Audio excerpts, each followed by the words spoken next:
as I do? All right, recording in progress. And then I'm just going to call on folks because it can get a little bit hard to figure out who's going next. Tasha, would you go next? Absolutely. Aloha, everyone. My name is Tasha Church. I'm in the Hawaiian Islands, and something that helps calm me in the moment is I ask myself, what do I need right now? So that could be just acknowledging I need to sit, I need to eat, I need a breath, I need some water, I need to pause and go dip in the ocean or call a friend to get support. So do you want me to call other people or are you going to call them? Sure, go ahead. Let's see. Diane. I like that answer. I think one of the things that I do for myself is ask. So I can't remember exactly what the question was. Can you just repeat it? Yeah, sure. What do you do in the moment to calm yourself?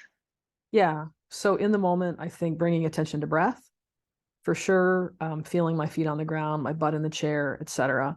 And if the spin is mental, I might ask myself, is there another way that I can see this? Like try to connect to another perspective. Yeah, great. Thank you. Thanks. Emily, will you go next?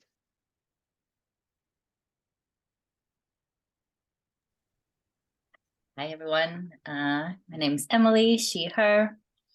I think so. Also bringing my awareness to my breath. Also, if it's a moment of, I don't know, a little bit of anxiety or nervousness, my heartbeat, and any, breath, heartbeat, and any other sensations in the body. I kind of just try to bring myself into the body and observe what's going on. Great, thank you. Bridget? Hi, I'm Bridget McCallum. I use she and they pronouns. I'm in Southern Maine.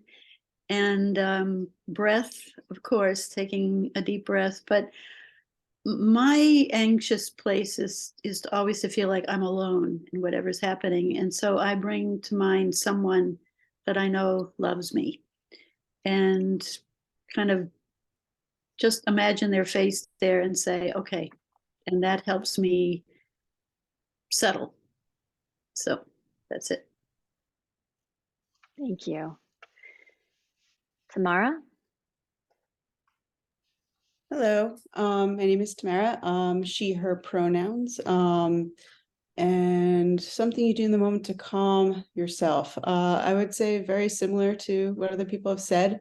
For me, just taking a moment to pause and just stay still, notice what I notice either around me or in myself. Great, thank you. Martha? I'm just going through my screen, y'all. I know you can't see what I see, but. Martha, she, her. Very similar to what others are saying is taking a breath, looking, assessing. I think if it's there are many things that maybe happen in the moment that I actually can anticipate, that I know there's going to be something happening likely. And I find it's very useful for me to talk with somebody before that moment and try to talk through, how do I get hooked? Or what keeps me silent? What will help me speak up? Great, thank you. Linda. Okay, so good evening from Europe, Linda, she, her. I really appreciate this question because I'm right now building ESD Czechia branch and I was so busy that I forgot about myself. And so I returned to yoga. I returned to any physical exercises after challenging workshops. So from my head into my body. And this weekend, all I was doing, I was sleeping. So really getting back to my primary needs and getting fit and taking good care of myself. So that's the reason why at 11 p.m. I'll disconnect and I'll go to bed. Okay, I'm so glad you can be here as long as you're able to. Anne. Hi, my name is Ann Kosminski. I use she, her pronouns. And I like what Linda said about, having some kind of physical practice that helps me to, like, when I maintain it, which is not always, that helps me to, be in a better place in terms of maybe not being as activated when I do need to calm myself in the moment. And I think similar to what other folks have said, like taking a breath and trying to like pause a little bit, because I can get like very reactive. Usually not a problem speaking up, it's a problem of how I'm feeling as I'm doing it.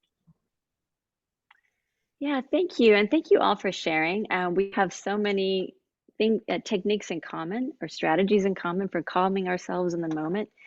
And we wanted to start with that because it's so important to be able to go into a challenging situation with our thinking brains, with being able to access the reasoning part of our brain right here, the prefrontal cortex, to stay in our reasoning brain, our caution.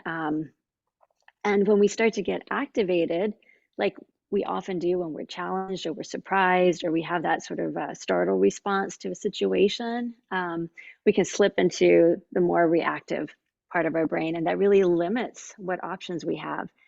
And, a few of you mentioned planning ahead or thinking what we might do or anticipating that a situation is going to be challenging can help you for that moment. And all of y'all coming to this workshop is part of that. So I want to just congratulate or underscore that we're all here for that purpose of making an impact in the world for the better and being able to calm and have that be part of our daily practice so that it will work better for us when we need those calming strategies in the future.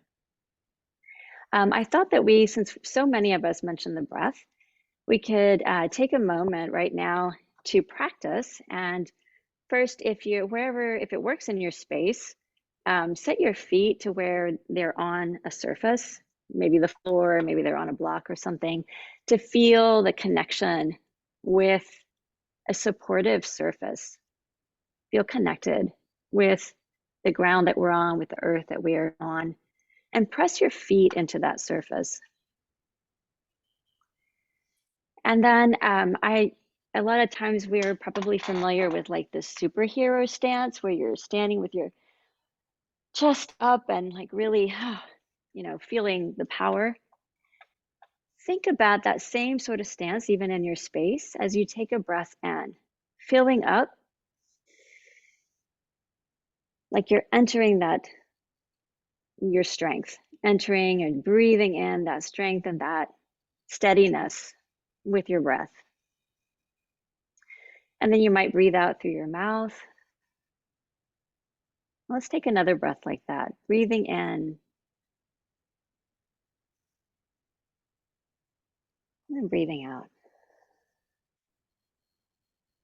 Great. Thank you. And you can shake that out if you'd like. So we'll start this next section with our community agreements, really to help us all be on the same page as we move through this afternoon workshop. We always start with confidentiality, but for us that means let the learning leave. So anything you learn here from your conversations, from this material, share that widely. But if someone chooses to share something of a personal nature, then we ask that stay and be kept private.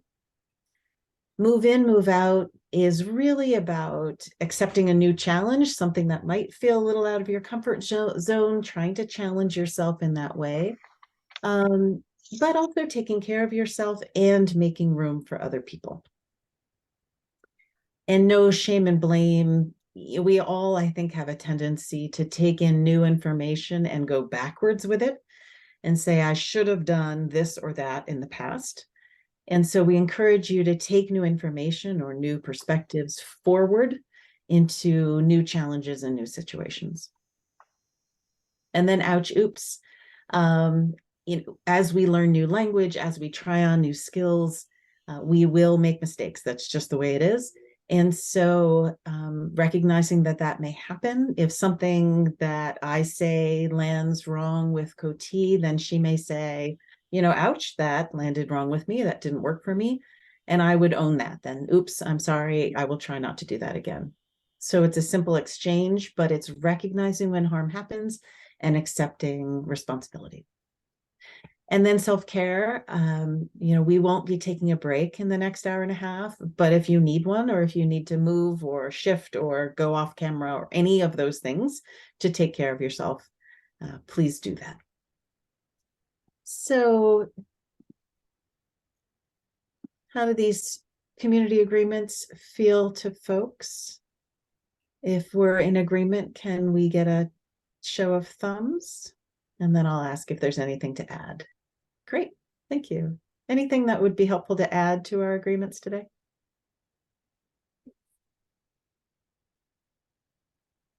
Yeah, Linda. I just have a question. Will the recording be available then, or?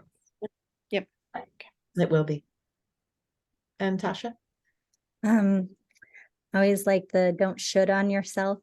So as we're doing this, and learning new skills from Clara and Coty, not like, oh, I should have done this in the past. It's like you didn't have the skills. So yeah, exactly. Beautiful. And Diane?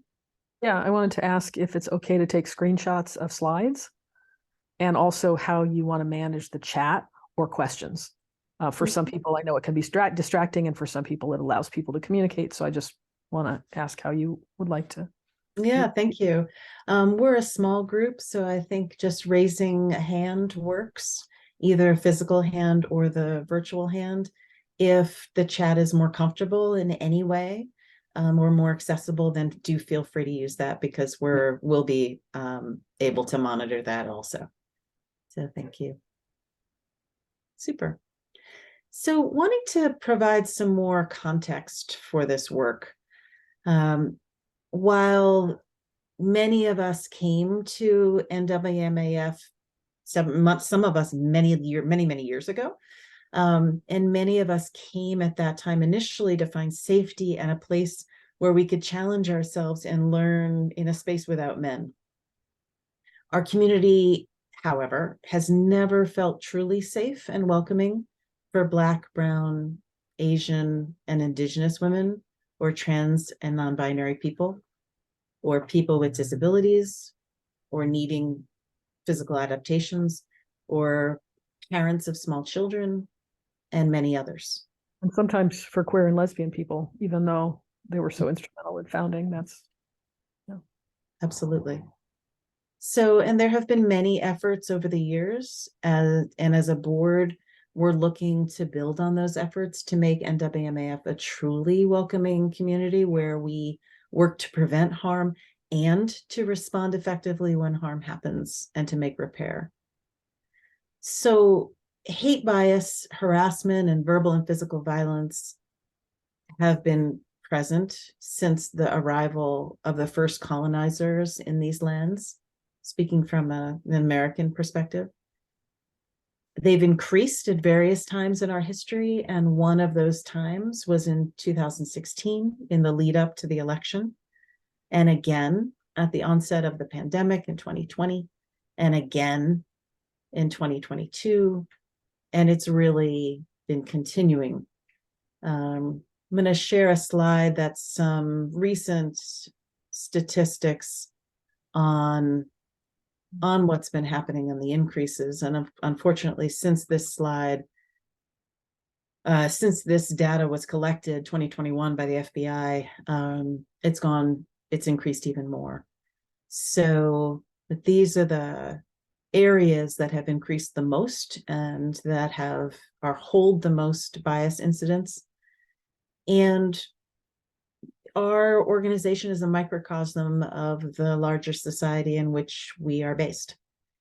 And so we're taking, in this workshop this afternoon, we're taking information that we've received from other members and from experiences over time, and from the earlier microaggressions workshop but done by Darlene DeFore, and to help us build not only our awareness, but also our skills in how do we actually respond, both to prevent and to prevent further harm in the moment.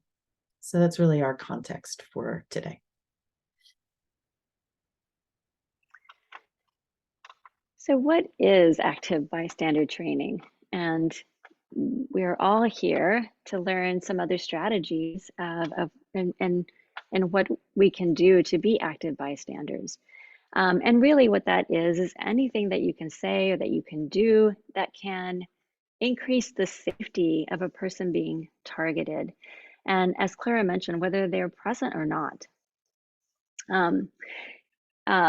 And one of those, as we started with, is keeping yourself calm so that you can access those options, so that you can have choice in how you intervene in order to increase the safety of the person targeted.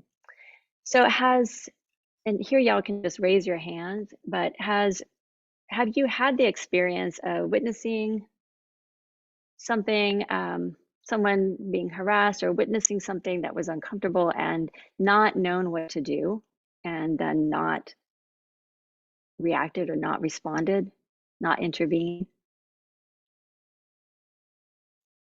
Yeah, that is super common. Yeah, I would say most of us have. Martha, are you raising your hand to comment or for that question? Okay, great. Just checking. But yeah, that is a very common thing, which is why we have these different strategies that we'll go into. But let's all think about that. What was it that happened that prevented you from intervening? And here I would love it if people would unmute. Oh, I'm sorry, Diane. You're okay? Okay. Here I would love it if people would unmute and comment of what it was that prevented or that was a barrier to you intervening when you witness something. What stops us from intervening? Yeah, Tasha. Let's see. I think, looking back to when I was younger, sometimes it had to do with age. So if it was two older people who were going back and forth in argument and I was younger, I didn't feel like I quite had the right to intervene or say anything. If it was a domestic dispute between two people and they were fighting, I wouldn't have a backstory or context. So in my mind, I'm thinking I didn't know what was what or what was happening. So yeah, when I was younger, I wouldn't have known how to ask, hey, what's going on? Or I'm looking for something. Can you help me out, to sort of divert the conversation? I think the last thing is, do I have the right? Back in Washington, a large majority of my friends were from the Black community. And, and I remember one of my friends was in an argument with somebody and they said something slanderous, and I jumped in because I was really angry and feeling very indignant for them. And afterwards they said, I can pick my own battles. I can stand up for myself, and so I always remembered that, and that stuck with me. And that's always something where I have to ask myself, not only do I want to step in, am I the right person? Yeah, I think these are super important. You mentioned several things, if I can just paraphrase quickly.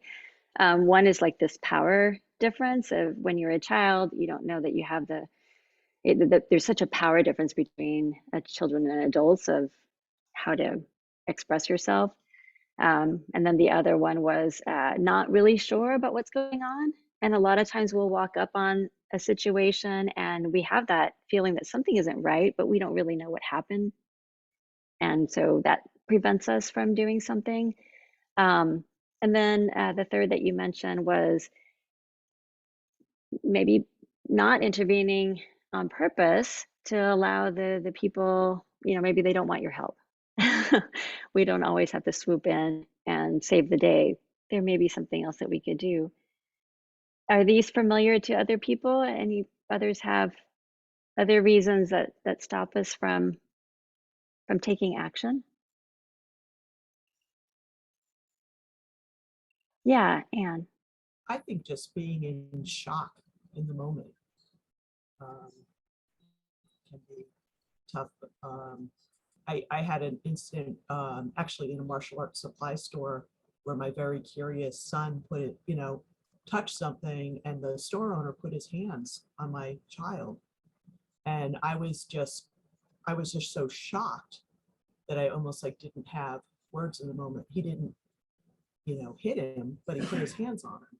And I know we're not supposed to feel shame, but like when I look back on that, I feel bad about not being able to say something in the moment, but it was just one of those things where I was like in so much shock that someone was touching my child that it's like part of me just sort of was like monitoring it, and then no words came out. Yeah, thank you for that share. I think, it's something to remember. Tasha also mentioned, like, am I the right person? And sometimes our own history with trauma can be a barrier, one of these things that prevents us from intervening. And, I also just want to point out that we may not always be the right person to do that role. And if we're having a trauma response, it's probably best that someone else do that role, or that we may not be the right one. I appreciate you framing that as a trauma response, because oddly enough, I hadn't thought of it that way. So thank you. Yeah. And Clara, I think we had a few more if you want a shock response. Yeah. Clara's adding shock response or history with the situation. We may not always be the right person to intervene. I think we have a slide that lists a few others that are pretty common reasons or pretty common barriers. Fear of becoming the target, fear of making things worse. I mean, if our goal is to increase the safety for the targeted person, we definitely don't want to intervene and make things worse. I'm sure what's happening, don't know the people involved. So can be a real hesitation when we just don't know if we should be the one to get in the middle of things. Or we do know the people involved and maybe have some history of how they might react and are unsure. Concerns around the police or ICE. So again, not wanting to make things worse by getting involved in a way that might endanger some of the people involved, whether or not they are the harassers or more likely whether they are the people being targeted. And there's other power dynamics. Are you at work? Are there like, is it someone that has more authority over you in the work situation? Or it could be familiar dynamic, power dynamics. And then there's what's called the bystander effect, where there may be a lot of people witnessing an event and no one's doing anything, and that might make you question what you're seeing. Am I reading the situation correctly because no one else is responding? Or, it gives the more people there are, it can give that sort of idea of somebody else will do something. There's so many of us, somebody else will do something. So these are all things that can prevent us or get in the way of us responding or taking action in the situation. So we mentioned, feeling triggered or being activated in the moment. That can be, if we've been targeted in these ways, that can be a real barrier to our own responding. And just going back to how we began this workshop is practicing calming. And if you're able to stay in our thinking, reasoning side, then we can consider what we might do. This workshop is about listing out many strategies because there isn't going to always be one fix. So sometimes our response, there's a fight, flight, freeze. We might have a default response. So some of you might be, prone to like, yes, I'm going to step in and do something. And that's wonderful energy that you can bring to a situation. And there might be a better way of responding, right? Or freeze, or any of these things are ways that our body is wired to keep us safe. And I want to point out just how, we can thank our bodies for doing that for us, keeping us safe, and also learn other ways that we can respond in a situation rather than react. So considering all these barriers that we just pointed out, why do we intervene? Like, there's this whole long list we just went through. What are some reasons that we do step in when we see something happening? I see your hand, Diane. Yeah, it's just jumping back to the other list. I was just going to say something that feels important to talk about and doesn't get talked about that often. When you said awareness of other power dynamics, I think other things at play like race and class can make it more difficult to defend ourselves, but also to advocate because there are different cultural norms. I find like it's easier for me to intervene sometimes if people might look more like me. So people might have lighter skin. It might be easier for me to interrupt what looks like abusive behavior towards a child because I feel like I'm not then adding to and compounding racialized violence and trying to police other people's behavior and that kind of thing. And so sometimes there's a lot to navigate around, how do we intervene in a way that's going to create more safety for whoever's being targeted and not going to compound some of the violence and bias that people experience. Yeah, thank you. I really appreciate you adding that. I Yeah, also absolutely. see from Tasha in the chat, I'm going to read it since it's we're being recorded, and so folks won't know if they don't see it. Thank you, Diane, for that expansion. I think that's super important. And also adding from the chat that we have multiple trauma responses. It can be different if it's a family member, a friend, or an intimate partner. So thanks to everybody. Yeah, thank you. Moving on to some reasons that we do intervene. You can just the whole list of barriers and very real barriers that you guys have shared. When, was there a situation where you did step in, and what made that possible for you?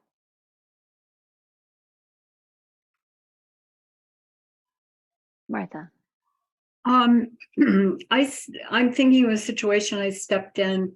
Was actually, I couldn't see what was happening. I could only hear. It was like an enclosed space that I was walking by, and I could hear somebody yelling at someone else, and then it sounded like somebody being pushed, and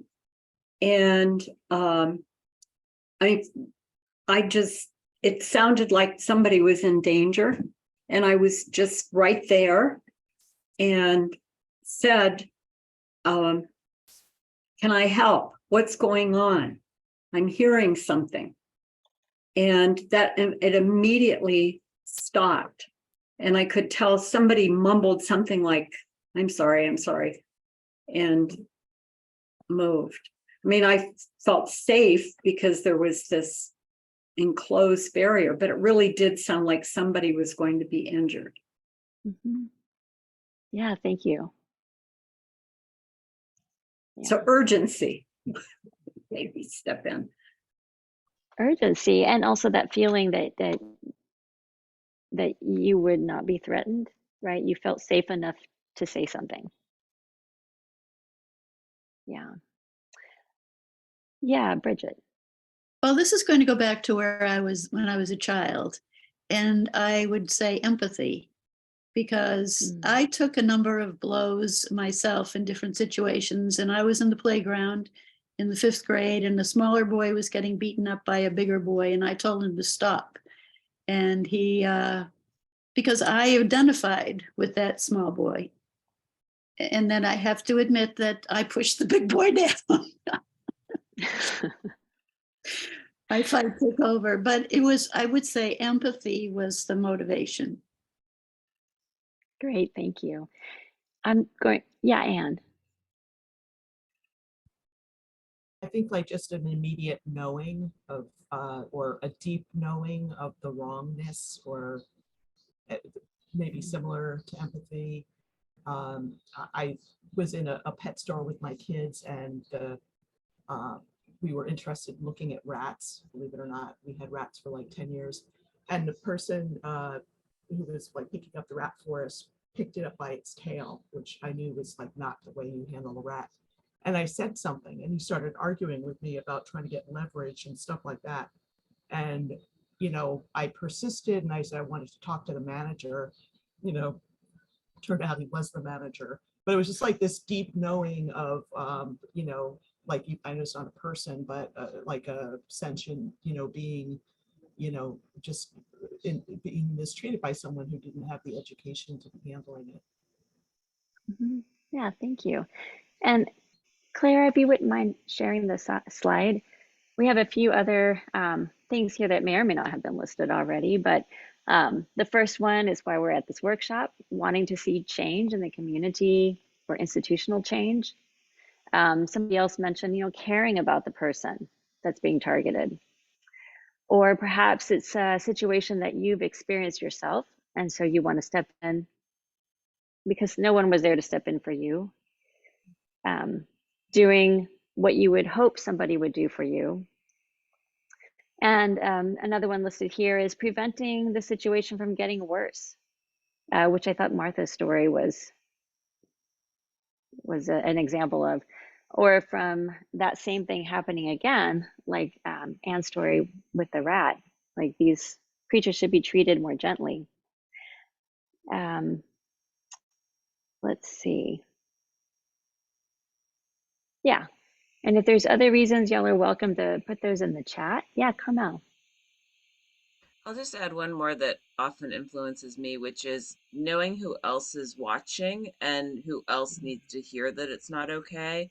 So sometimes it's not even just about the people who are in the immediate interaction, but it's who else is observing it and is, you know, not hearing someone, you know, make a statement against that being appropriate behavior or appropriate words. That's very, very common online.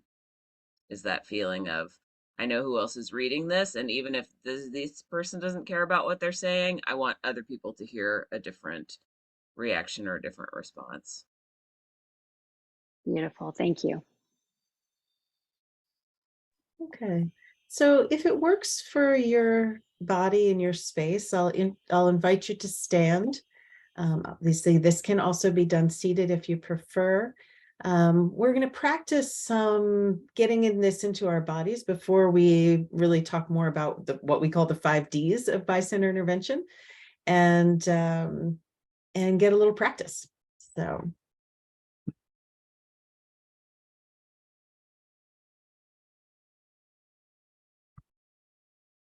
So we practice some physical ways of holding ourselves in a variety of situations.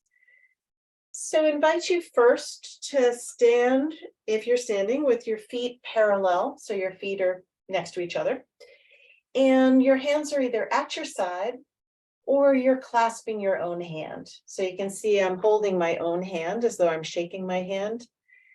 I'm just clasping my own hand or having my hands in front or on the side. They're visible to the other person.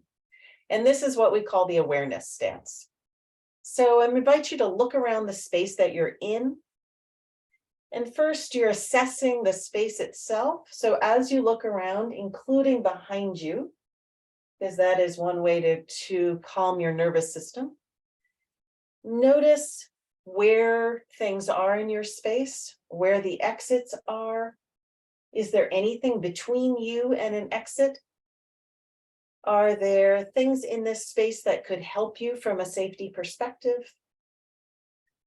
If there was something happening in this space, I would try and be noticing who's involved, who is in this space that could help me, how are other people reacting to the situation?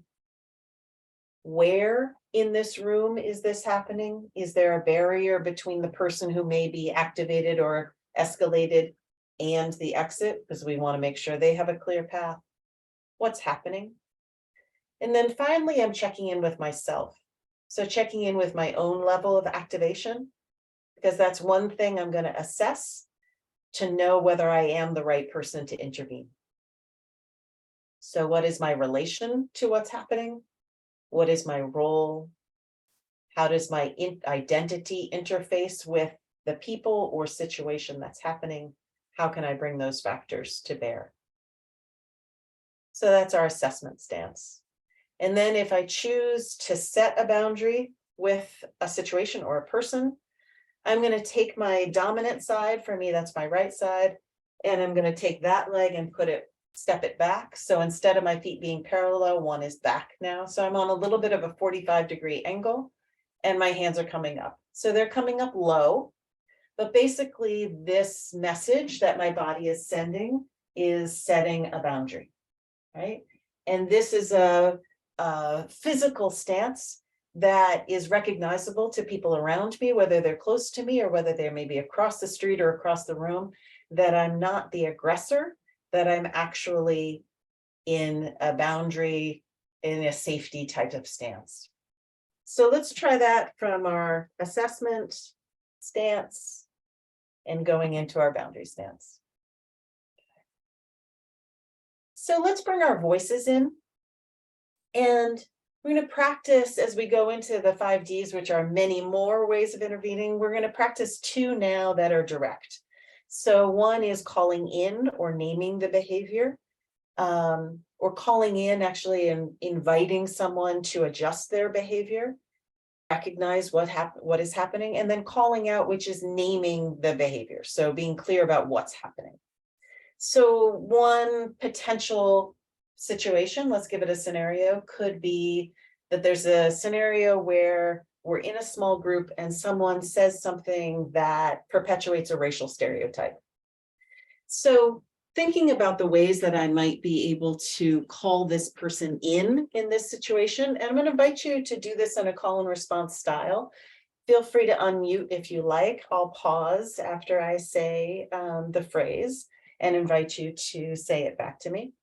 But trying it on with body language, I think, is always helpful with our really in building some body memory about some things. So some calling in phrases with the person who made the statement. That didn't feel okay to me. Let's try that one. That didn't feel okay to me.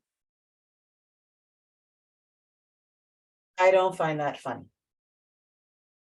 Folks. Thanks. Let's take a break and talk about this. Sometimes asking a question, what did you mean by that? Can get someone to think more about what they said. Or do you know the history behind that phrase?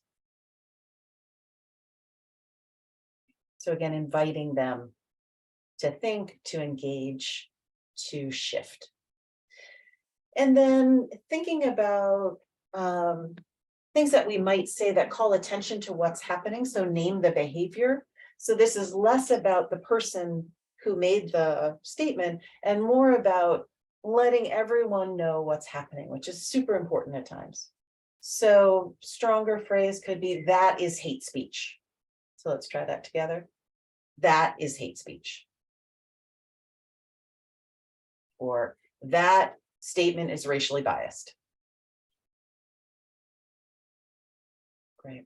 And then think about the person who's targeted for this and what we might be able to say to them. So identifying yourself in the moment or afterwards. I'm here for you. Let's try that one. I'm sorry that happened. How can I help?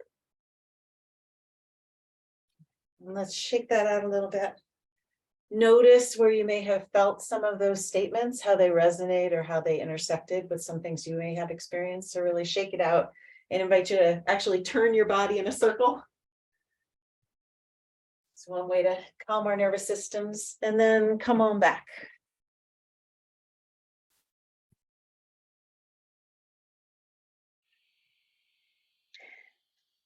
I'm going to guess that when we talk about being an active bystander, intervening, most people will, what comes to mind is something physically big, like a fight or something of that sort. When what we're more likely to encounter on a regular basis are microaggressions. And, you know, that they're called microaggression, and yet there's nothing micro about it. The impact of words or these phrases can be really big and do a lot of harm. I just always think about this when I'm walking my dog, when he barks at other dogs barking at him, and I joke and like, sticks and stones, dog. But actually words do have impact, and it is one of those times where we can be active bystanders and step in. And now that I've talked about microaggressions, I should probably define what that is. Let's see, I don't know if that's something we want to bring up, but microaggressions, I'm going to read this definition. Oh, thank you, Clara. Brief, commonplace, daily verbal, behavioral, or environmental indignities. They can be intentional or unintentional, slights and insults that communicate hostility toward people based on their social group membership. A few member meetings ago, Darlene DeFore had a whole workshop on microaggression, and you know, and there were several of these named. I think we might, let's see, we have a, are we going to share that list? Yeah, okay.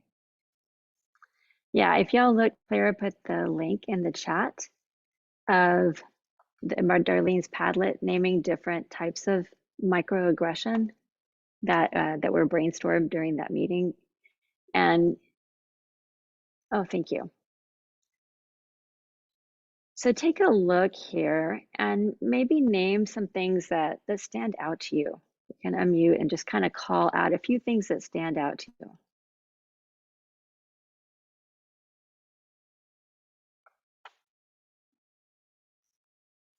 Of these lists of microaggressions.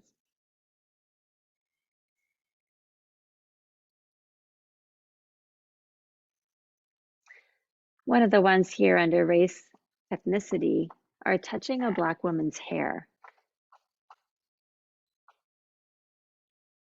It's remarkable how common this is.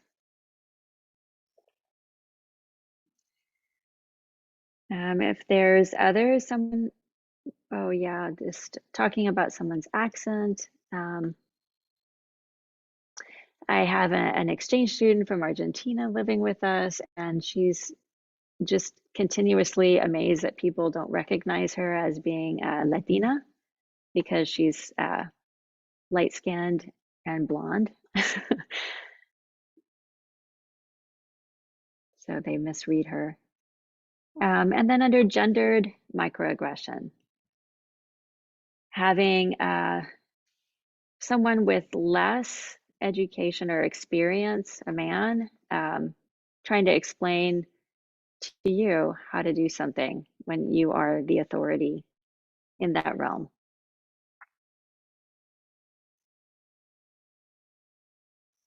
A few others here, act like a lady. That's not ladylike. Or, oh, you actually look nice tonight, for someone that may be wearing different clothing that they normally do. Or assuming that you need help because of your gender.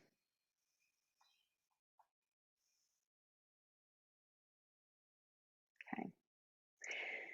And another thing to point out here is just how each of these we have these in categories, but the more identities that you share or that you have within these categories, the more you are likely to come in, to experience microaggression and how compounded that can be. So other examples here are, where are you from? We're treating immigrants as if maybe they don't understand or they aren't educated. Oh yeah, Diane's adding, you throw like a girl, or you're really good at such and such for a girl. Yeah, thanks for that.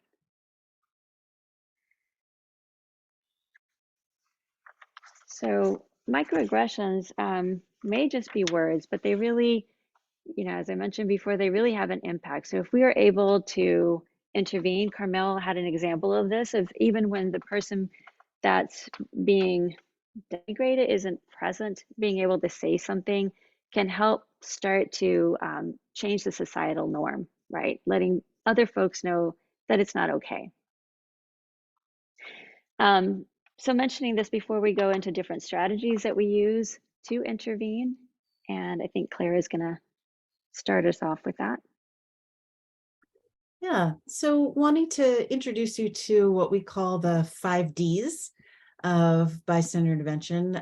These are becoming more common, commonly used. So I'll put up the slide and then we'll talk about these: distract, delegate, delay, document, and direct. And we actually have talked about using a 6th one under direct, which is de-escalate. So we'll talk about each one. But starting out with distract. And really, of these 5 Ds, what you choose in the moment will depend on your own identity or your perceived identity, your personality, your life experiences, and positions in relation to other people involved. Our goal is to interrupt, to shift attention, to provide space for someone to leave in order to increase the safety, their safety, or the safety of the person who's being targeted. So with distraction, this is an indirect, right? Because we're not necessarily addressing the harm that's happening. What we're doing is creating some way of shifting attention. So with the aggressor, we might say something like, your friends are looking for you, or pretend you know them, or start a conversation. You might apologize for interrupting and pretend that you lost something, or you have the same sports team that they have the hat on, whatever it is, you're creating a distraction to just interrupt what's happening. With the person who's being targeted, I've actually seen it very effectively done, where someone pretends to know that person and basically says, I'm sorry, I'm late, let's go get coffee. And the person who's been targeted was like, okay, because they wanted to get out of the situation. So it can be really well done. But any type of crisis that we pretend there is can be a way of interrupting something, whether it's we drop our coffee, we stumble if that feels safe, we ask directions, we act somehow upset or in need of help ourselves. There have been a number of great interventions at protests recently, from people using umbrellas to stand in front of people who are yelling hateful things, or who have hateful messages on their signs. There was also a guy who you can look up under YouTube as the potato chip guy. And he was on the subway in New York, and he saw 2 people who were arguing, and actually there was some physicality to their intervention or to their interaction with one another. And all he did was he stepped between them and ate potato chips. He didn't interact with them. He didn't show anything of what was going on. He simply ate potato chips. And it was pretty brilliant, because he was using what he had, which was a very large body. He was a large white man, and he calmly created a barrier between them, and he shifted his body so that he kept them apart. And then when they got to the station and the doors opened, one of the people left. So, that's not something that would necessarily work for me, right? But it worked for him in that situation as he assessed it. So that was pretty brilliant, I thought. The second one is delegate. So if I've assessed that I'm not the right person to intervene for any reason, then I'm delegating to someone else who's in a better position to intervene. So clearly delegating can also help other bystanders to break out of that bystander effect where they're not doing anything because no one else is doing anything. And whether that's friends or other family or people, other bystanders who know them, could be someone in authority. In this country, we have the 911 system for calling the police. That is not something we recommend because the police are not safe for many people, if not most people. But if you assess that calling the police is what you need to do because maybe there's physical harm and there's not an alternative number where you are, then understand that you're committing yourself to staying, to making sure that you see through the situation so that the police, when they arrive, know who did what to whom and who's involved, and don't jump to those other conclusions about who might be at fault. So just a real caution around using those. And Coty is going to take us through the next couple. Yeah, the next one is delay. So sometimes we miss the moment, and that might get us thinking like, oh, I should have done something. We start those should haves again. But delay is doing something after the event. So checking in with somebody, it might be checking in with the person targeted, which we've learned can be very effective in interviews that have been done with people. Say that a lot of times people they just want to get out of a situation and they don't want anything done in the moment, but having somebody check in afterwards was really impactful for them. So if that happens, reaching out to the target, are you okay? How can I help you? That was not your fault. You didn't deserve that. That was not okay. And then you can also, another delay could be going to the person that was the one causing the harm. And if you know the person, maybe checking in with them, like, hey, that didn't seem like you. Are you okay? That can be effective as well. Like, or calling them in.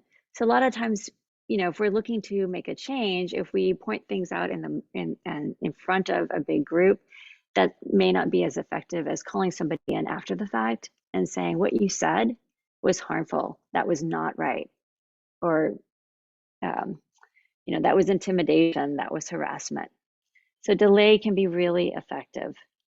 All right, and number 4 is document. So here we've seen a lot of examples of this, especially in 2020. And since then, where it's I guess been more in the news of people documenting. So having our phones ready and videotaping. If you do videotape an incident, videotape the person causing the harm. So rather than videotaping the person being targeted, because they're not doing anything wrong. So really having the recording being of the person causing harm. That might be, writing down notes, somebody's driver's license number or what they were wearing or who they were, who was around. And then if you're able to, connecting with the person being targeted and asking them, how, I took a video or I took these notes. Would you like these? Or what would you like to do with this? Or, yeah, I'm seeing a note here in the chat recommending, Amy recommending ACLU's mobile justice app. Ooh, I didn't know about that for documenting, especially for institutional violence. Thank you, Amy. Awesome. And you could also have documentation go to the, sorry, I'm not finding it in my notes here, but you can send documentation to, oh, here we go, Southern Poverty Law Center, or Stop AAPI Hate and others. So documentation, and then the last of the D's of intervention is direct, which is what we often think of as bystander intervention, directly addressing either the person that's harming, that's doing the harm, or the person being targeted. And the reason we save that for last is that that can be really effective, and it can also increase, or it may not increase the safety of the person being targeted. So, you know, we have to be careful with that one being direct, can escalate things. If it's a good strategy to use if the person that's causing the harm is not super escalated, and you feel like you might be able to make a connection with them. So if you're addressing the person, the harasser, going back to Clara's body language, and you know, consider what your body language is. If you're addressing the harasser, having body language of confidence. So being, you could have your body tilt, but have your face and everything project confidence, even if you don't have it, and project authority, even if you don't have it, when you're talking to the harasser. And you might say things like, you know, that's not okay. That's not okay with you. That was, that didn't feel good. Or you can connect with the person being targeted and ask them, do you need my help? Or instead of, you can be standing next to them, but let them know that you're there to support them so they don't just feel more ganged up on. So being direct with the harasser, would you like me to do something for you? How about we go do something together? So connecting either with the target or with a harasser. So those are the 5 Ds, and we like to think of these as not just using one strategy per situation, but really having these as choices. You might find that you start with one strategy and it's not effective, and that's why there's several, so that you can change strategies as you need to. There's another note here in the chat. I'm just going to make a comment too about de-escalation, because I think that's another direct strategy. And one of our colleagues has used that, I think, very effectively. That brings in the tool of empathy that Bridget brought up earlier, and showing concern, getting to what we call finding some form that we can agree on, or some place we can connect. There was a very escalated situation at recently at a restaurant near us, and there were 2 men who had stood up from their tables, and one had lunged towards the other. The second person had fallen on the floor, clearly hurt their back, and the aggressor was really leaning over them. And so our colleague was seeing this happen and assessing the situation, and actually approached the person who was escalated with some distance, and just turned to the side a little bit and made eye contact with them and said, "Are you okay? Can I get you some water?" And he turned his face to her very suddenly, but then his face completely changed. And he backed up and he said, "I don't usually act like this." So, and then the 2 other people at the table were able to get him to sit down, got him water, got an ambulance for the guy on the floor. But that use of who she is, so she's quite a small person, and also identifies and is read usually as a woman, so that different identity was not seen as a threat by him, and she was able to use that to interrupt harm that was actively happening. So it's really, really effective, and just another way to intervene. So we want to, I know folks are reading some things in the chat, and appreciate, I don't want to put that into the recording without permission. So feel free to read that. But we do want to get people into breakout rooms to look at scenarios. So what I'm going to do is actually share the scenarios with you via link. And as you go into the breakout rooms, that way, those of you who are on computers can actually have those pulled up on your computer. And we have 3 different groups. So with these 7 scenarios, what I'd like to do is have everyone address 2 scenarios, and then if you get time, look at the last one.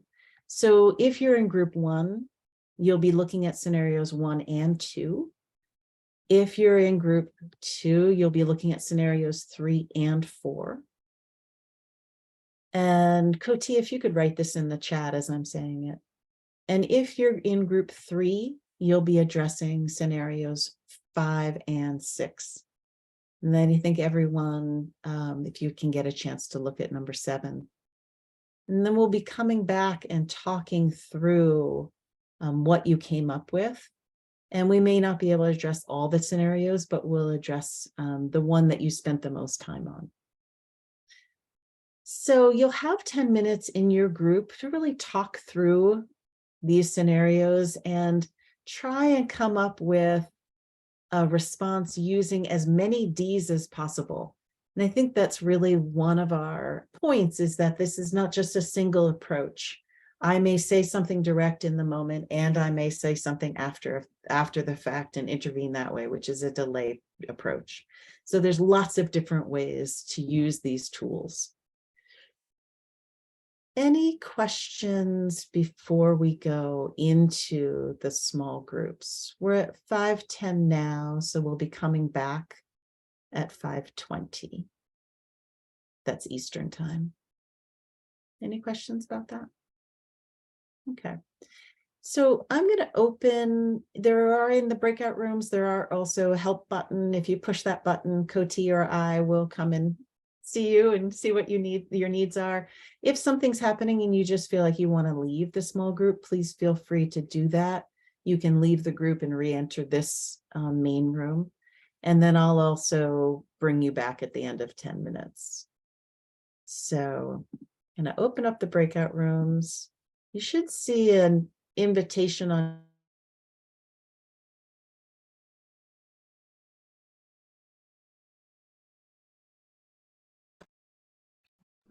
Helps if I unmute. Aloha. Hello. Hi. So it looks like we have 5 and 6 for scenarios. And I had those up. Do you? I have them if That'd be great. Yeah. but I can't screen share. That's okay. But I can I had I them. think I can Maybe? share the link. Mm-hmm. We can all see them then. I can too. Yeah, that works.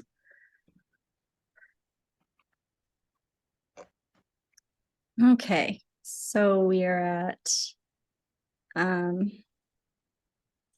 and 6. Mm-hmm. At a lunch table talking about a presenter who is a trans woman. One person says, I don't think we should have so-and-so as a trainer. We need to have a woman instructor. Second person, they are a woman. First person, well, not really. So how would you address that? Well, I think I would go back to my priority is to have someone who knows what they're teaching. And I think that trainer is an experienced trainer, and I'm good with this. Mm-hmm. So to I guess not buy into the gender of the trainer, but buy into what my desire is to be in the training and to be taught well. Yeah. Yeah. So I suppose it's sort of I don't know, it's not a distract, but it's a redefining, I guess.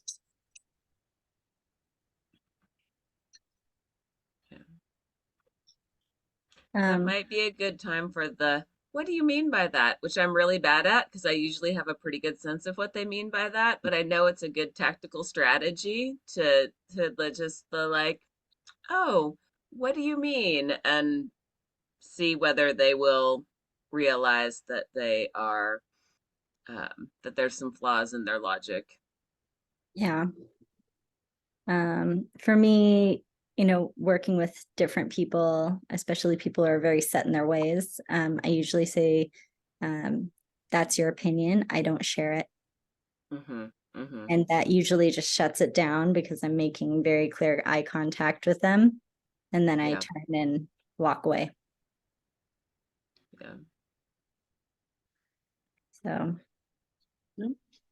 I mean, I probably would be most likely to say, I'm glad that we have a more diverse group of, that we're open to a more diverse group of trainers, and then give that look, like, argue with me. Right? Yeah. That's a kind of redefining also. I mean, I just made that up, but in terms of the 5 Ds, it's direct. I mean, these are all would come under direct, that we are directly addressing the person who's saying.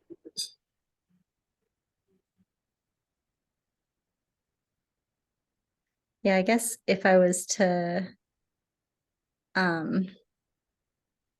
do like an indirect thing,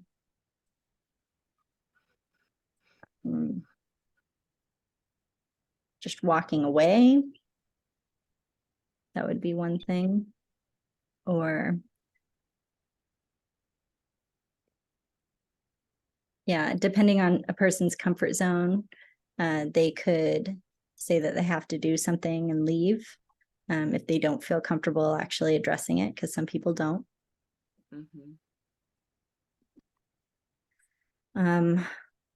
What about number 2, or 6? Before a session, a small group is talking off to the side before. Okay, yeah, got it. Before a session, someone mentions a participant and asks where she is from, saying she looks so exotic, like some kind of mixture or something. I've had that before. That's another good one for the, what do you mean by that? Although I almost never use that strategy, but I know that it's one where you just sort of like, rather than argue, you just kind of try to let the other person realize that they are saying something problematic. Yeah. I might say, oh, go ahead, Bridget. Well, I guess a very direct would be to say, when you talk about someone being exotic, all I can think of is a snake or a monkey or something that's growing, do you realize what you're saying? Or a rug. Or a rug. That, yeah, usually I say you should actually go and ask so that you don't assume. Yeah, because I had a scenario come up where I was on a panel and I was on a panel, and then there was this other woman who was on a panel, and she was Indian, a lot darker, different hair sizes, different styles, and everybody kept on coming up to me afterwards saying what a great job I did for her panel discussion. And then I would just correct them, but it was just like they weren't paying attention. Wow. So yeah, I mean, I think that it's important to point those things out. I like what you're saying, Bridget, of acknowledging, oh, I don't think of exotic as people, Yeah, they're objectifying. Yeah. And depending on who it is, if you have a relationship with them, you could always call that out and say that seems very objectifying. Right. I mean, that would be the call out, right? Yeah. And also that doesn't seem entirely relevant to their teaching or there. It was Mhm. supposed to be the teacher. I don't remember if it's the teacher or the, oh, it's another participant. Like, that doesn't seem very relevant to their experience as a martial yeah. artist or. Yeah. Right.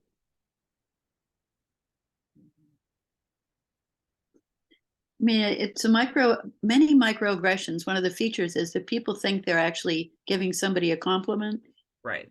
because saying they look exotic, they're probably thinking, but yet they're totally objectifying the person.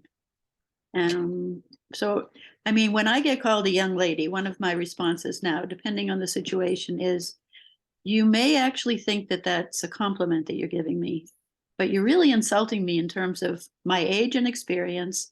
And what is a lady? What is that thing? You know, do I Yeah. have my white gloves on? You know, when you say someone's exotic, it's like, what are you doing? Putting her up on a pedestal? I mean, depending on how you know someone, do you think she's in a museum or something? Or It's Mhm. dehumanizing too. well, So that's it. It's objectify, dehumanizing. yeah. So anything that could get that, like, wow, when you talk about her like that, sounds to me like you're talking like someone in a museum. She's a person. She's right here. She's who she is. Yeah. And if you want to say she's attractive, go right for it. Yeah. But again, back to what Carmel was saying, you know, what if in fact it's been a participant, that's objectifying appearance rather than performance or content or intelligence, ability. Yeah. Oh. Did you see the note? We're supposed to have someone report back and our breakout room closes in 50 seconds. Who would like to do that? You want me to? Sure. Okay. It's great. Thank you. Thank you. Thanks. Yeah, for sure. See you back there. See you. Mhm. Welcome back, folks. We've got some other folks who will be tumbling back in a minute. I love that, tumbling in. That's what it feels like. It does. It totally does. I love that part. So, yeah, thanks for being here today. Thanks for leading this. Absolutely. Hey, welcome back, everybody. Thanks for taking that time to do more of a dive into real scenarios that we have, some people have, and we may well again experience. Love to hear from group one.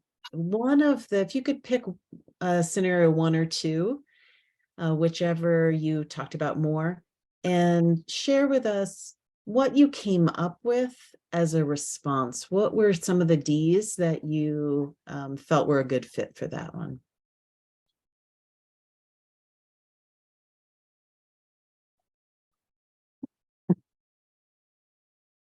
Somebody want to report back for group 1?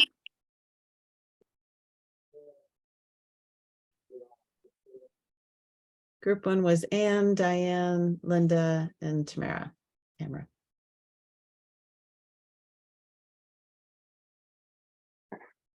I guess, oh, go ahead. You go. No, you go.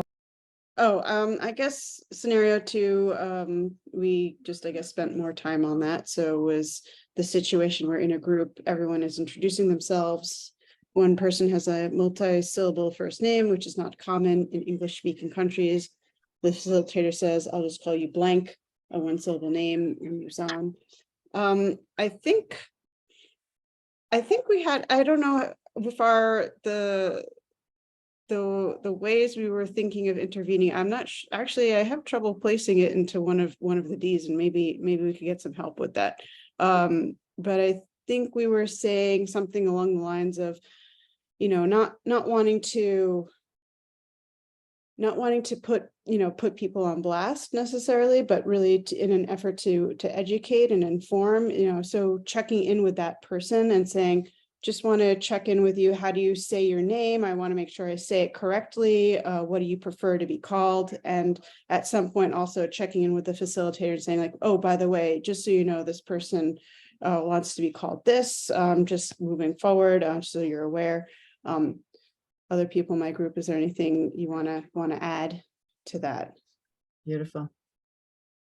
Yeah, so direct with the person who was impacted, and then reaching around, so a delay factor with the instructor, and being able to really amplify by using the name yourself. That's very powerful.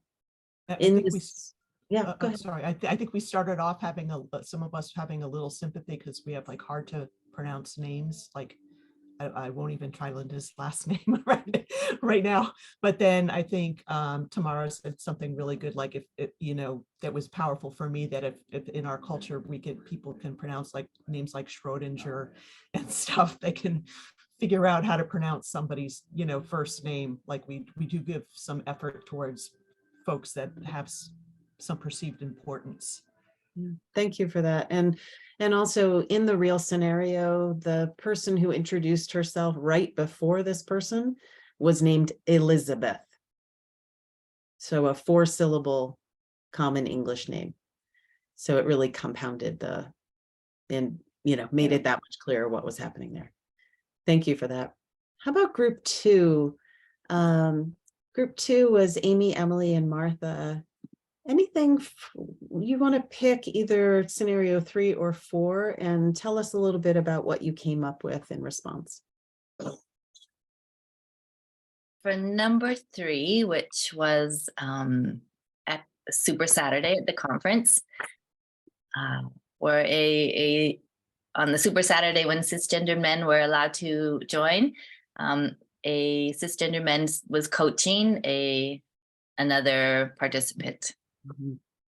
And I think we all agreed that we would probably take the direct route. I think the conference probably feels like a fairly safe space where we felt that we could do that. And depending on whether we were an instructor or a participant, if it were that we were the instructor, we probably would have gone direct to the cisgender man who was coaching and just said, you know, thank you, but that's not necessary. This, you know, I've already given instructions. They know what to do. But if it were coming from another participant going to the person that was being coached and saying, you know, do you want their help? Because if, you know, you can say no. And so, yeah, I think we didn't, you know, but we all agreed that it would be a direct approach to either one. And then we also thought that that we would reach out to both people and just check in and Nice, thank you.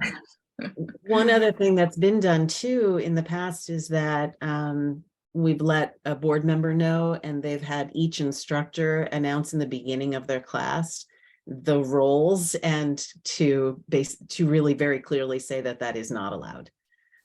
So to reinforce that prevention piece in addition to your intervention piece. So really powerful. Thank you. How about group 3? In group 3, that was Bridget, Carmel, and Tasha. And what did you come up with for scenarios 5 or 6, whichever one you want to pick? Yeah, so we had before a session, a small group is talking off to the side. Someone mentions a participant and asks where she is from, saying she looks so exotic, like some kind of mixture or something. And so a lot of us, well, all 3 of us had more of a direct approach and just, you know, said like, oh, that seems, you could say that's seems offensive, or that's dehumanizing.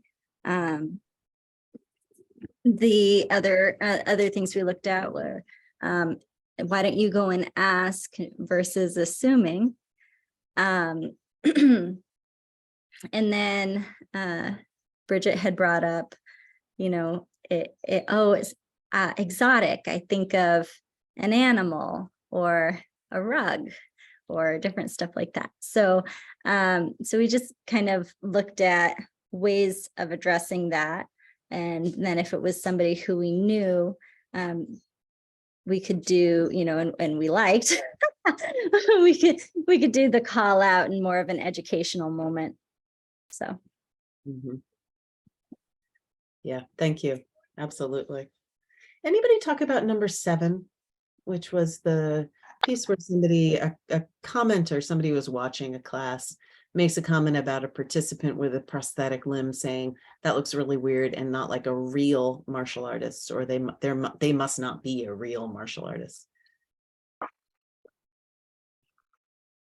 Yeah, we can think of good one-liners for that one, right?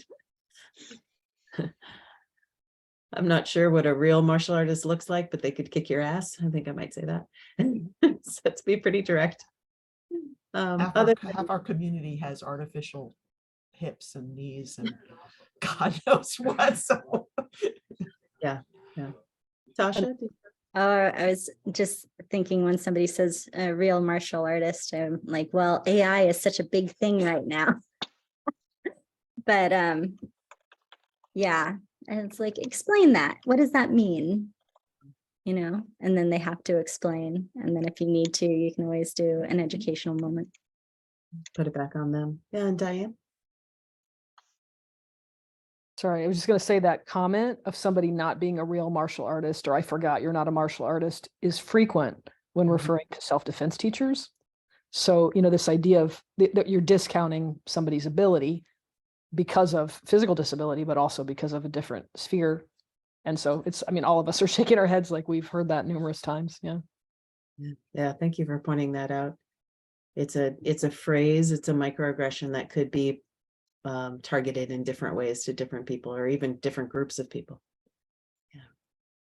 So as we come to our closing time, we just want to take a couple of minutes to talk about 2 things that we haven't discussed yet. So I'll turn it over to Coty for a sec. The first one is, what do we do when we are the ones that have caused harm? And I can almost guarantee that we've already come across this situation. I certainly have. What do we do when we are the ones that have said something, whether it meaning intentionally or not, that have caused harm? Things that we want to do are not, really, I should say, to listen, not to listen to respond, but to listen and really take in what somebody's saying. It's a gift. If somebody takes time to tell you something that you're doing that's causing harm, and we're all in this workshop so that we can decrease harm, right? Prevent it, interrupt it. It's a gift when we're told. And take responsibility for having caused harm, without making excuses. No, I'm tired. Oh, I didn't know. Just like, don't make it about yourself. And then pledge to do something different in the future. And that might mean I will read up on that phrase. I didn't know its meaning. I'll further educate myself, and I'll do differently in the future. And we started again with how to regulate ourselves, and this is another time where we'll want to regulate our system. And if we start to feel activated, which we often do when we're confronted, take a deep breath, do all those things that help us stay in the moment to be able to hear that message so that we can do better and continue this work. All right. And on that theme, helping to regulate ourselves, intervention is hard and it is activating. So we will likely have a good dump of adrenaline afterwards. And noticing that and understanding that that is very likely to happen and that you may shake, you may cry, you may laugh, you may say something that you really don't intend to say. All of those things can be a result of that adrenaline dump. So taking good care of yourself, offering care and support to someone else who's done the thing of intervening, whatever that is, drinking lots of water, breathing, just taking those moments and recognizing that this is part of a series. These links are going to be sent out. There have been 3 trainings, and the links will be sent out to people as they register for the conference. And really part of a longer, bigger effort to make the training, the conference this summer, and our organization in general safer and more welcoming. And I'll turn it over to Tasha. Oh, I just had a final question, just because I know that you're saying, it's like an oops, ouch moment, or you apologize. But I also have been in situations where I'm setting a boundary, or I'm doing something like sticking up for myself, and that person would say that I've caused them harm. And so how would you address something like that when an apology to them just does not seem to be the right solution? I might turn that back to the group, but for myself, I'm pointing out harm that you caused. I'm not calling, some people will say, you're calling me this or that. I'm not calling you racist or what have you. I'm pointing out harm that was caused by something you said or something you did, because I think you want to know that so that you can shift and not cause harm in the future. So try and bring a we in there, try and get them engaged in, I know you value, I know you don't intend to cause harm, or that you want to create spaces, however I might phrase that, but try and get a we. Other folks have an idea? Yeah, Anne?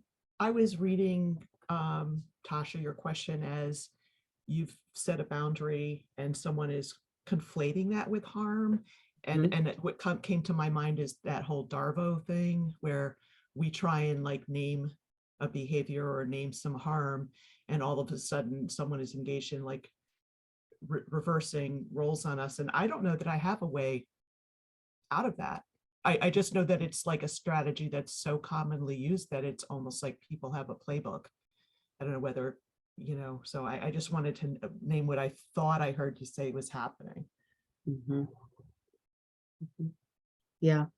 Yeah, correct. So, like it's, if you're calling out a cis white male on something, and the automatic go-to is them saying that you're harassing them, or you've done this this thing. And I have a really hard time with the idea of saying, oh, I apologize.